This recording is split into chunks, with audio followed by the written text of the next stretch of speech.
So while Israel appears to be weighing in its options to forge a strategy on how best to respond to the Iranian reprisal for the attack on Iran's consulate in Damascus, the people in Israel have a simple but a pointed question for their Prime Minister. And it is this: where are the hostages that have been in Hamas's custody for over 6 months now? The Israel-Hamas war has been ongoing since October last year, with just a week-long ceasefire that happened in November last year.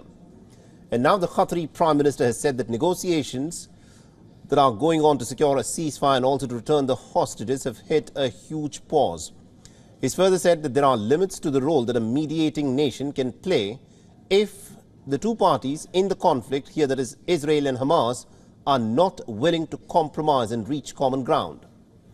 Qatari leader who have been playing a key role in securing a ceasefire in November that led to the release of over 100 hostages are now reassessing their role in this conflict. Without naming any political leader, the Qatari Prime Minister has said that its efforts are being undermined by politicians who are seeking to score political points.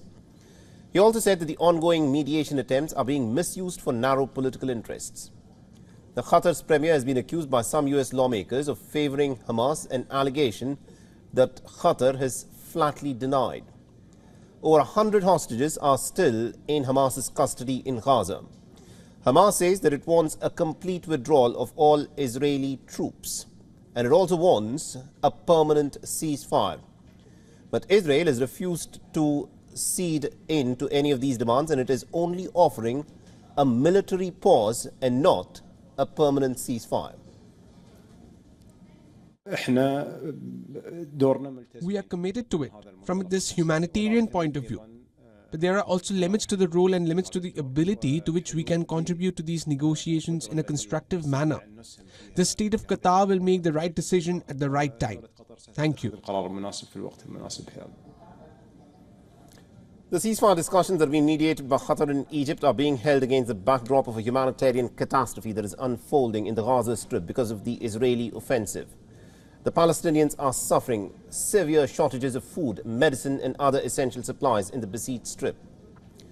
The head of the United Nations Palestinian Refugee Agency has warned that a man-made famine is tightening its grip on the Gaza Strip, where there are reports of starvation deaths. Now, Israel's offensive in the Gaza Strip has of course continued in a fresh attack. The Israeli strikes have hit multiple targets in Gaza. This while everyone has been busy looking at the escalation between Israel and Iran. Israel has continued with its offensive in the Gaza Strip as well. At least about 11 Palestinians, including 5 young Palestinian children, were massacred in an attack. The senior US and Israeli officials are set to hold a virtual meeting on a potential Rafah offensive. Washington wants Israel to opt for an alternative instead of a direct offensive onto Rafah. This has come at a time when the United Nations chief has warned that Israel's offensive in the Gaza Strip has created a humanitarian hellscape.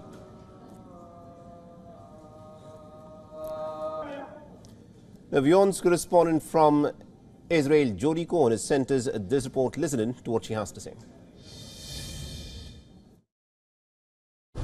Qatar is potentially re-evaluating its role as a mediator in the hostage talks.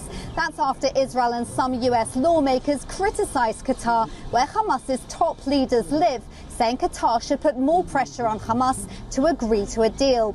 The Biden administration has said that the real stumbling block is Hamas, which has rejected all recent offers. Meanwhile, a report suggests the US might approve of an Israeli operation to target Hamas in Rafah in exchange for Israel not responding to Iran's attack. But Egypt, concerned about the potential for an influx of refugees, has warned that if Israel operates in Rafah, it could risk peace with Egypt. With Israel's war cabinet meeting on Thursday, it remains to be seen which front it will focus on as a priority: Hamas and the hostages in Gaza, rockets from Hezbollah, or responding to Iran. This is Jody Cohen for WION World as One. For all the latest news, download the WION app and subscribe to our YouTube channel.